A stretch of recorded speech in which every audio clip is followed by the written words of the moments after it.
Welcome, everyone. I hope wherever you are well and enjoying whatever it is life is providing you today. For those unfamiliar with Icelandic Roots, it is a nonprofit organization designed to promote, preserve our Icelandic heritage, culture, genealogy, and history. And we're in the process, we have just recently, I should say, celebrated our 9th anniversary.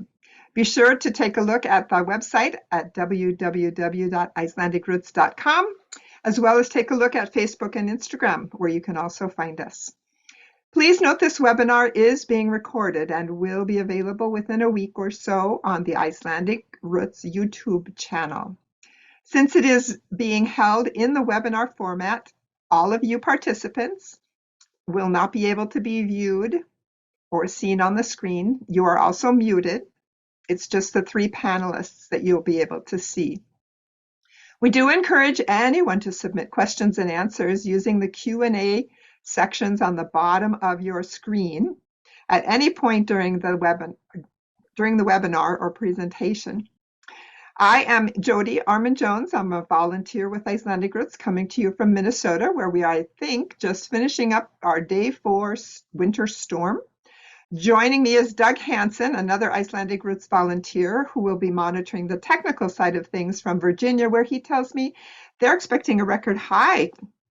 Oh, joy. And of course, we have Mallory coming to us from Hofsós, Iceland.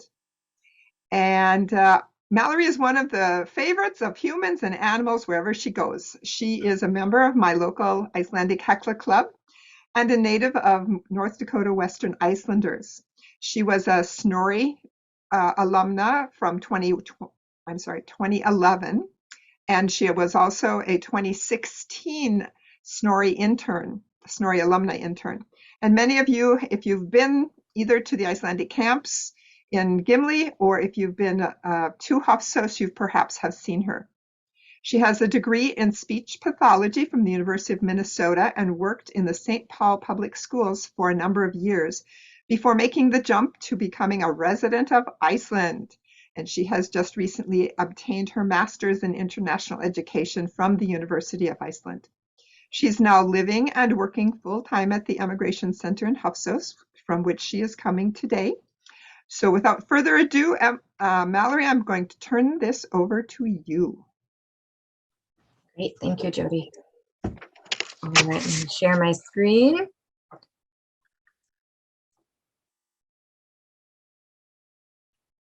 All right, how's that? Can you see everything?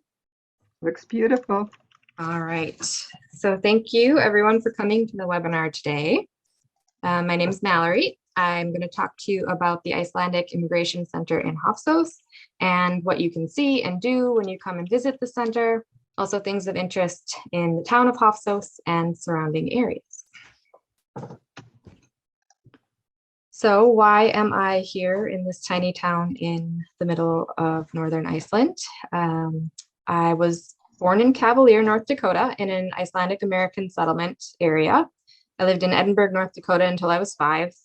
After that, I was raised in Moorhead, Minnesota. I went to college and grad school at the University of Minnesota and became a speech language pathologist. My first visit to Iceland was with my dad in 2009, and it was an amazing trip. And then in 2011, I participated in the Snorri program, and that absolutely changed my life. After Snorri, I worked for St. Paul Public Schools for 9 years and visited Iceland every summer. It was the perfect schedule. I visited Iceland every summer and then once in the winter. And every time I visited, I sort of fell more and more in love with the people that I met and the places that I got to see. In 2016, I was chosen to be the American Snorri Alumni Intern in Hofsós. I spent my summer here working at the Icelandic Immigration Center, helping with the horses and the sheep and getting to know the area.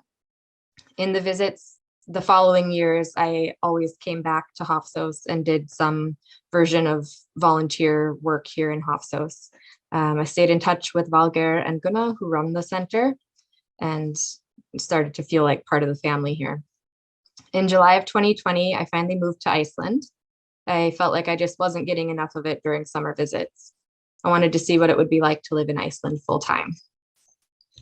So 2020 was a very strange time to move abroad, as much of the world was under COVID restrictions. I started a university program that ended up being almost completely online because of COVID, which was admittedly not great. I found a wonderful community of other people interested in horseback riding in one of the Reykjavik suburbs, and I spent a great deal of time there at the barn or out on the trails with them. I found myself settling into life in Reykjavik and was happy to be there, despite the fact that the world at that time was pretty upside down. I finished the university program this past fall and moved to Hofsós around the same time. Started work at the Immigration Center full time. Winter here is quiet, and I spend most of my time doing small projects around the office. My current project is completing a new website for the Immigration Center. In the summer, this place really comes alive, and I'm looking forward to experiencing the main season here as a full-time staff member. So, what is the Icelandic Immigration Center? The Icelandic Immigration Center in Hofsós first opened in 1996. Valgeir Thorvaldsson, who you can see here, was the man with the plan and the one who spearheaded all of the work in creating the center and bringing some life back to the town. He and a team of workers, both hired and volunteers, transformed the town by fixing up some of the old houses to be useful again. They turned an old hotel into a restaurant, and they built completely new buildings when it wasn't possible to save the old ones. So here's a photo of the opening and Valgeir with former President Vigdís.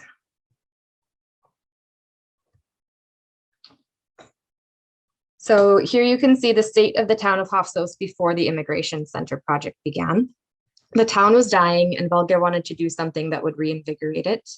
He had an interest in the history of the Icelanders who had left for North America so many years ago, and he thought that Hofsós would be as good a place as any to tell their story.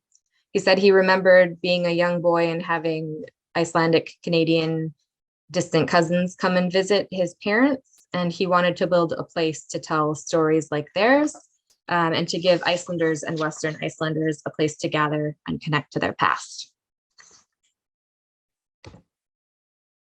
Here's Hofsós after the completion of the Immigration Center.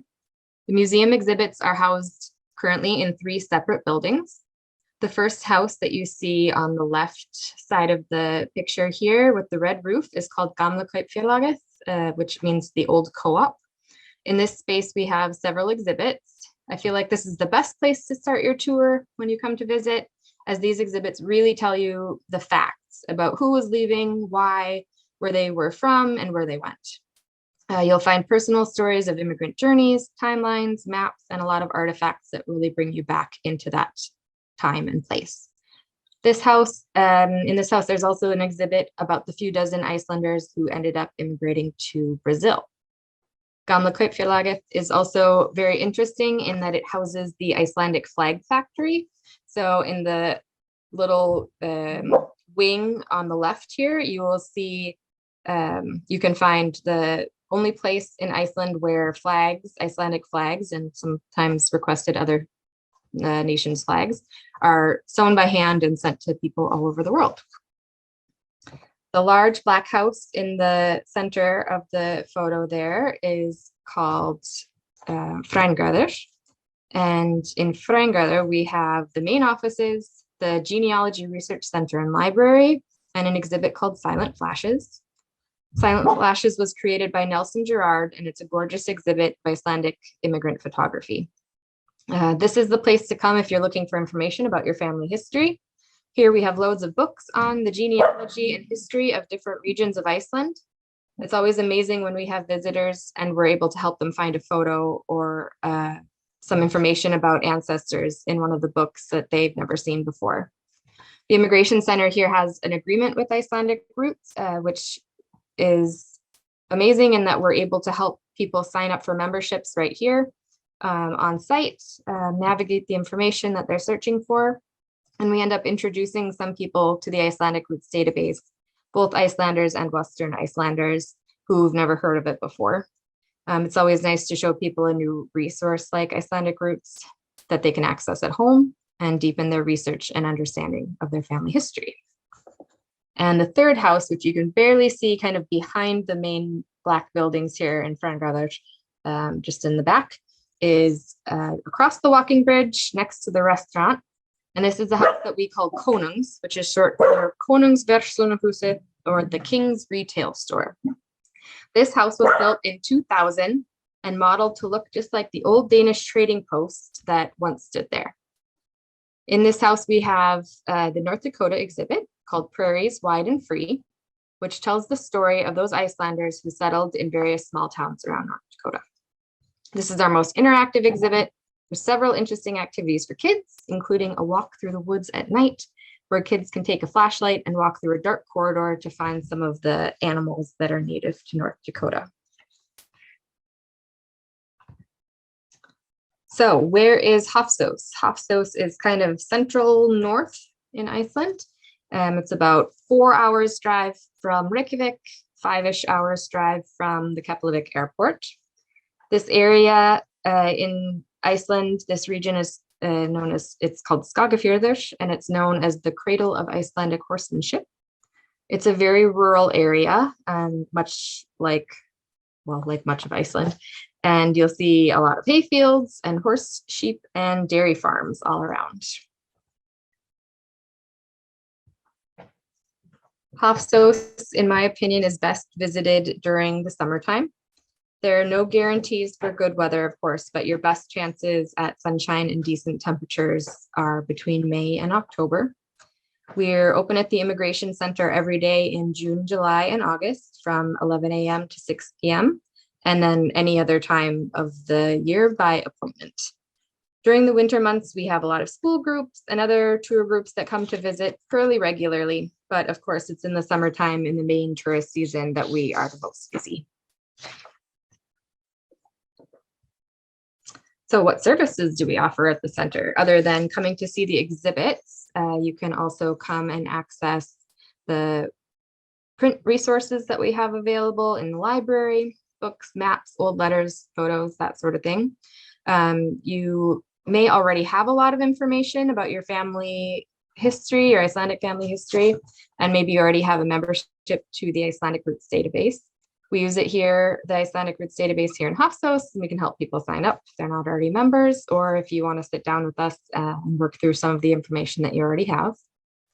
That's my favorite part of the job. I'm always happy to sit down with visitors and go through information and see if we can find something in the books or in the Icelandic Roots database that people haven't seen before. We also have the old database that is on a DOS system called Esplin. It can be fun and challenging to explore on this old system. So my favorite part of the job is definitely helping people find this information on their family history, finding out how I'm related to anyone who stops by to do some genealogy research, and then to talk about genealogy in general. I guess I just love that part. These visits can be emotional, and it's not unusual for visitors and sometimes me to cry when they're finding new information about their ancestors or when connecting to long lost cousins. For those of you who don't have Icelandic ancestry, or anyone you know who doesn't have Icelandic ancestry, there's still interesting things to see and do here at the exhibit, especially if people are interested in history in general or Iceland in general. We have exhibits in 3 different houses, and they're all very beautiful and very informative. It's a lot to see and read, so make sure that you plan enough time to spend at the museum. I recommend probably at least 2 hours to go through the exhibit, and maybe longer if you really want to read everything and or meet to talk about genealogy. So one of the exhibits, I'm just going to go in a little bit more depth, not too much depth because I want you all to come and see it for yourselves. But in the old co-op building, you will see the main exhibit called New Land, New Life. This exhibit portrays the lives of thousands of Icelanders who immigrated to North America. It tells their reasons for going, the situation in Iceland at the time, the immigrants' hopes, and the realities that awaited them. The Glumbyar Folk Museum helped to set up this exhibit in 1996. This was one of the original pieces that we have. Here's one of the photos that's displayed of, you guys have probably seen this one before. on some of the different Icelandic routes information, but it's a really beautiful photo of people waiting to set sail for North America. All right, Silent Flashes is displayed in Frangarður, which is the building that I'm in right now, the main office building. And so here, this exhibit has around 400 photographs of Icelandic immigrants and their children from the period of Icelandic immigration, which was roughly 1870 to 1914, was the mass immigration. You'll find stories of the individuals pictured, as well as information. You'll find stories of the individuals in the pictures, as well as information about what life was like in the time and places where these photographs were taken. Here's an example of one of the family photographs. I really like how this one is organized, how Nelson did this, where he categorized people in strong women, craftsmen, and then one of them is like men with long beards. So it's very well done. Our newest exhibit is the story of the Brazilian travelers or Brazilian immigrants. And in this one, you get an insight into the lives of the 39 people who set off into uncertainty and ended up in Brazil. The descendants of the Brazilians are discussed in detail in this exhibit, and it talks about how they have fared over the years. This is an exhibit that opened in 2016 on the 20th anniversary of the Immigration Center. And the North Dakota exhibit is called Prairies Wide and Free. This one tells the story of Icelandic immigrants who ended up in North Dakota. And it talks really in detail about how drastically different their lives were in their new home. And there's a lot of emphasis on this one placed on children's experiences in their new surroundings. These are two of my favorite photos from the North Dakota exhibit. This man's name is Long-Haired Joe.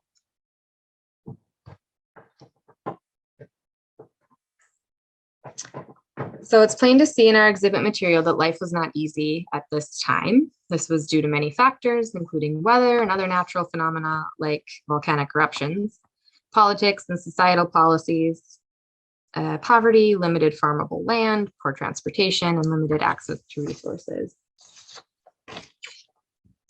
I won't go deeper into the details of why so many people left Iceland during that main immigration period of 1870 to 1914. That would be and probably has been an entire webinar in itself. Instead, I will encourage you to come and visit us at the Immigration Center and see the exhibits for yourself. So what else can you do in Hofsós if you come and see the Immigration Center? There is a lot to see and do in Hofsós and the surrounding region. The swimming pool in Hofsós is award-winning and well worth a visit. It's heated to a comfortable temperature year-round and provides the best views that anyone could ever hope for from a pool. It's right along the side of the fjord, built in infinity pool style. There's spectacular hiking and magical places to wander. The basalt columns around Hofsós are fascinating to see. The best way to access the columns is down a staircase at the end of the pool's parking lot. And here's another picture of the basalt columns. You can go fishing on the fjord. There's cod and haddock, redfish, wolffish, and halibut, among other types of fish that you can find in these cold, salty waters. If you're not interested in fishing, but would like to get out on the water, you can take a boat tour out to Drangey Island to see the puffins and the other seabirds that come in each spring and summer to nest. Hiking on this island is challenging, but very fun. I don't recommend it if you're afraid of heights. At one point, you have to climb a ladder up the side of a cliff, and at several other places on the hike, you are holding onto a rope ladder or rope railing on a narrow path next to steep drop-offs. I definitely recommend that you go to Drangey if you can. If you're not up for hiking the island, you can take tours around the island and admire the scenery from the comfort of the boat. You can come and enjoy the long days and the midnight sun during June, July, and August. I think this photo was taken at midnight on the solstice. You can come and enjoy delicious local foods.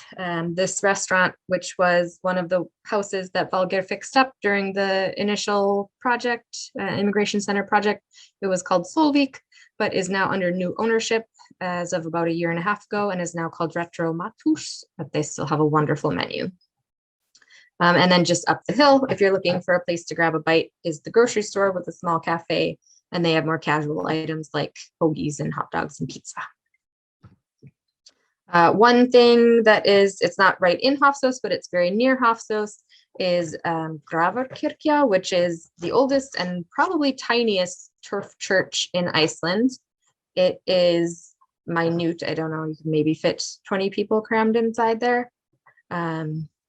I got to go inside once, and the woodwork, the carvings in the church are absolutely beautiful. It's located just a very short walk from the main road and is well worth a stop. All right, so here you'll see Hofsós in relation to some of the nearby places of interest in the region. Siglufjörður, which is up here in the north, is a beautiful town about 45 minutes drive northeast of Hofsós. There I recommend going to the Herring Museum, which is a history museum that focuses on the fishing industry. There's also a great chocolate shop in that town called Frida. And then Hólar, which is 20 minutes drive southeast of Hofsós, is home to a really beautiful historic church and church tower. It's a really dramatically beautiful valley. In any weather, it's pretty impressive to drive in there, and it's worth a visit to go for a hike or have lunch at their restaurant. This area is also home to one of the University of Iceland's university branches, and they specialize in tourism, fisheries, and the horse university, where the students can go to learn how to become horse trainers, breeders, riders, teachers, that sort of thing.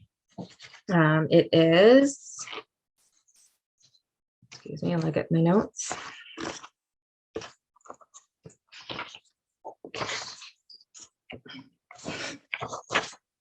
It's also the location of the largest horse roundup in Iceland, which is held each autumn. I was able to attend last year. It was absolutely amazing to see these hundreds of horses come down from the mountains and get sorted out by farm so they could be brought back home for the winter.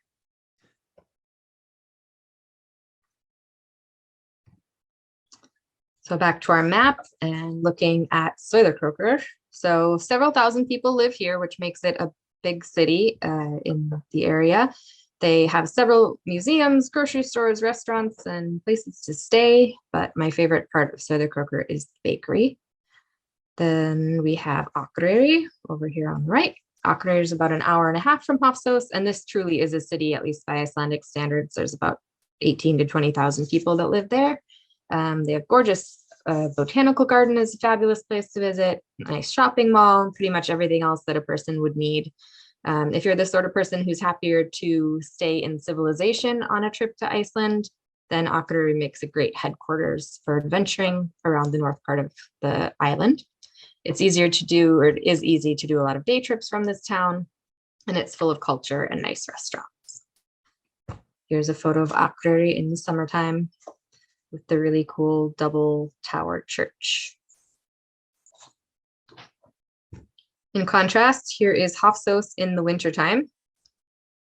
This is why I recommend maybe coming during warmer months. This was several years ago before I moved to Iceland, when access to the main office, which is up here, had to be gained through a second-story window for a couple of weeks.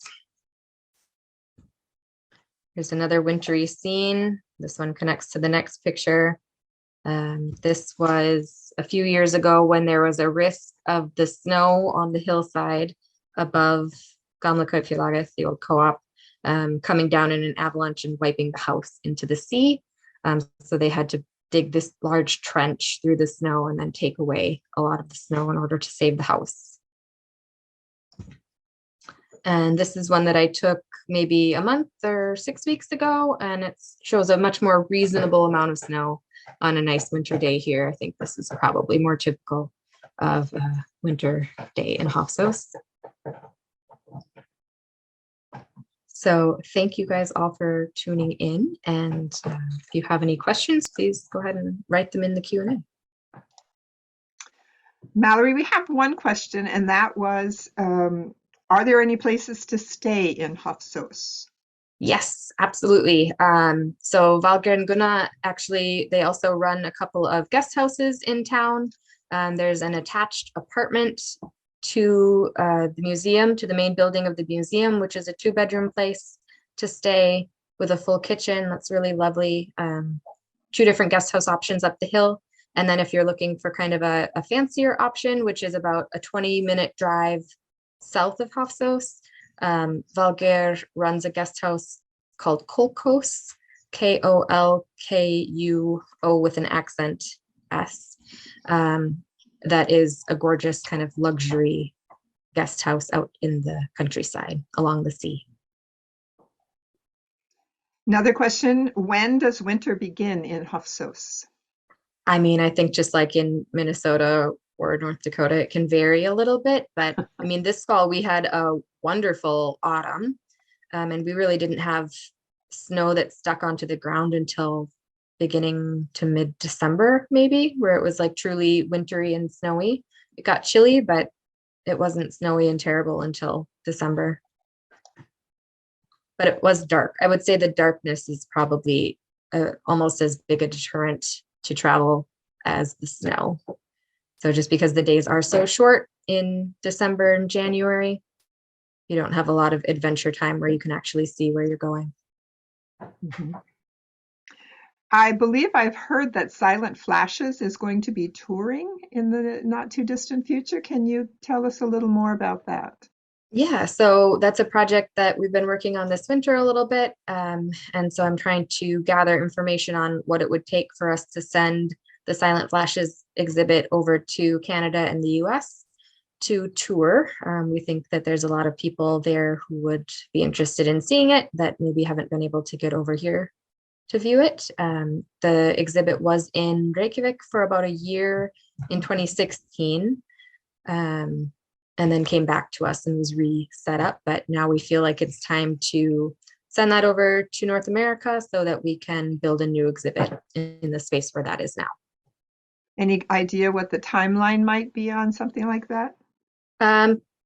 As soon as we can get funding set up and places who want to take it. I've already got a few places in the Winnipeg Gimli area who have requested it for certain amounts of time.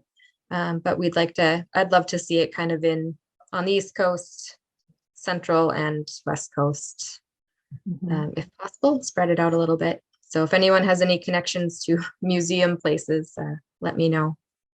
Would be kind of interesting, given the timing that 2025 is the 150th anniversary of New Iceland, to be able to do something like that. Absolutely. Any ideas what your replacement might be? What kinds of new exhibits you're planning, especially for that space?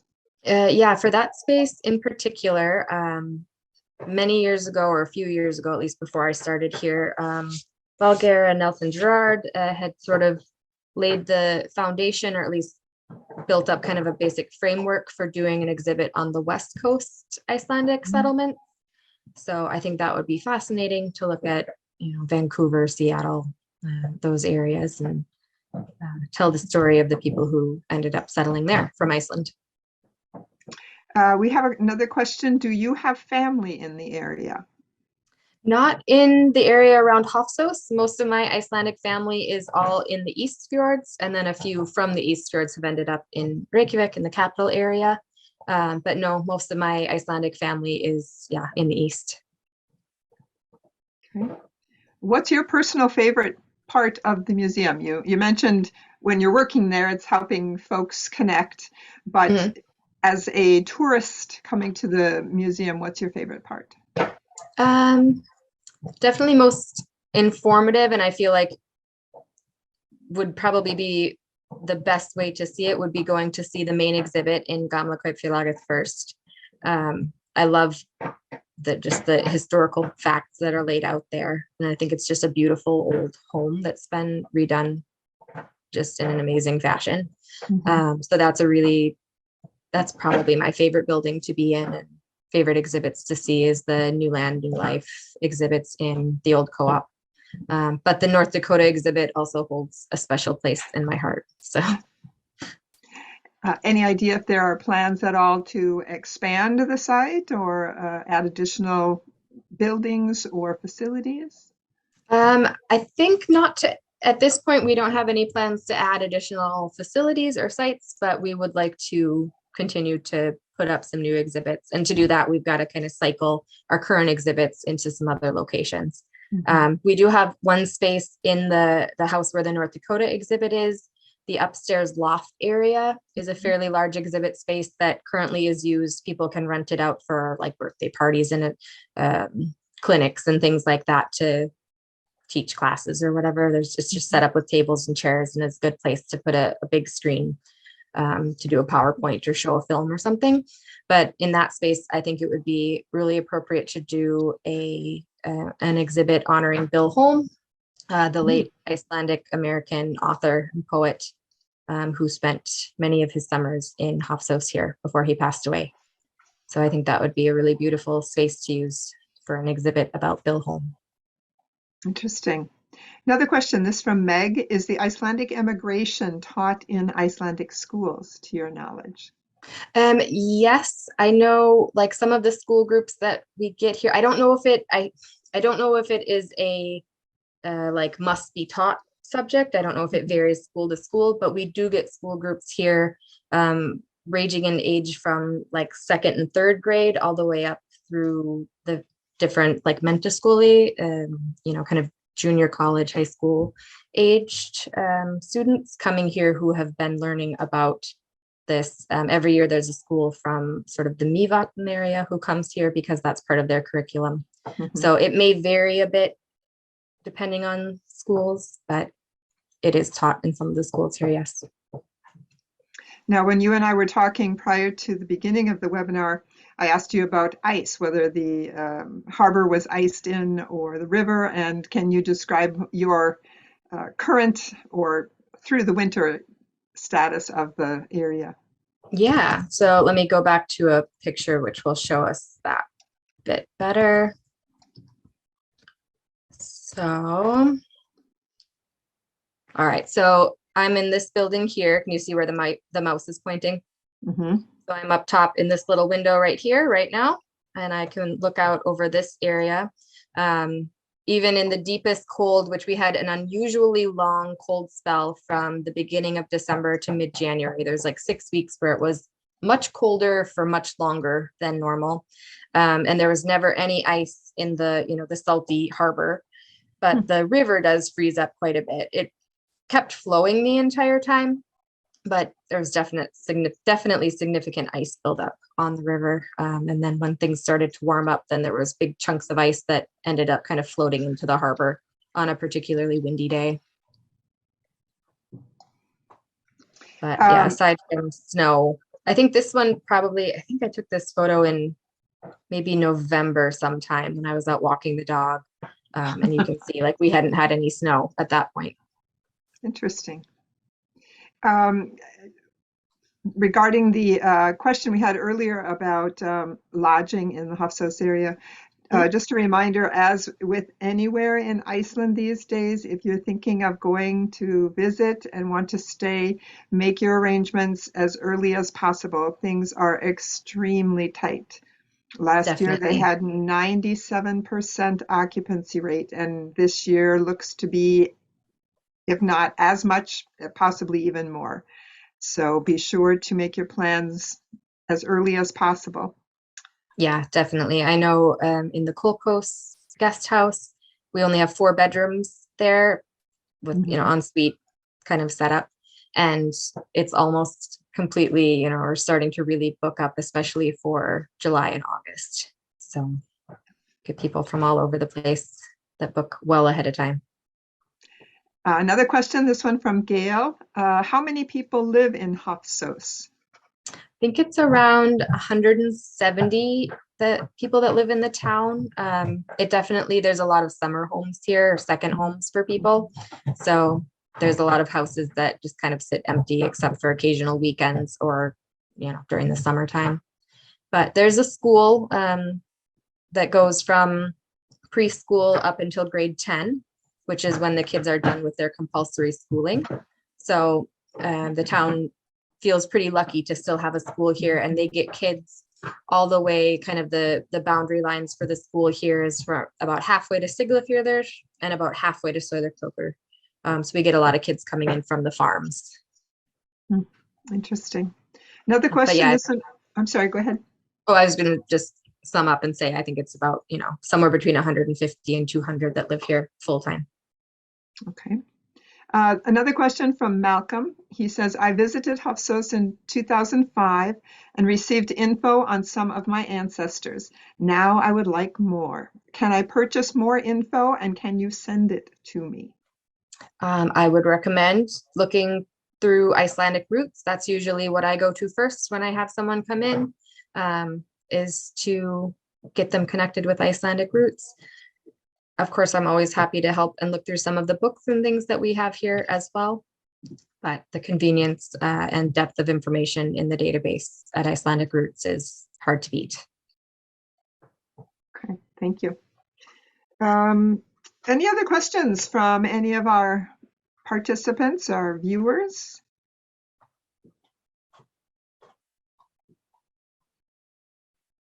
Okay. Mallory, anything else that you would like to add?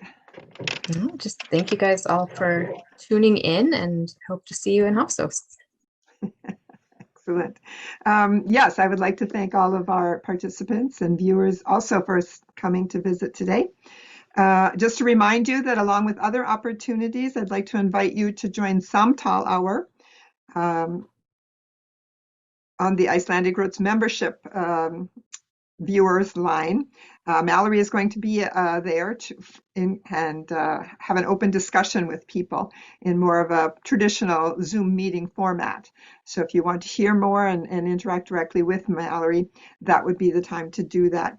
You will find that along with other opportunities on the Icelandic Roots event calendar on the website. And I would like to remind you that coming up in March, we have another webinar. This one will be with Alda Sigmundsdóttir, which I think most of you are familiar with, for the Little Book of Icelanders. And she has a relatively new one out featuring the hidden people, Huldufolk. And she will be discussing the unique Icelandic folklore at that time. So again, take a look at the Icelandic Roots calendar of events, and unless I see any more questions coming in, I will say thank you to one and all. Mallory, I know it's getting close to bedtime there, or after dinner time. So dinner time, yeah. Okay. Enjoy your evening. Thank you, Doug, for all of your help. And again, thank you one and all for attending today. Enjoy your day. Thanks, Jody. You're welcome. Thanks, Doug.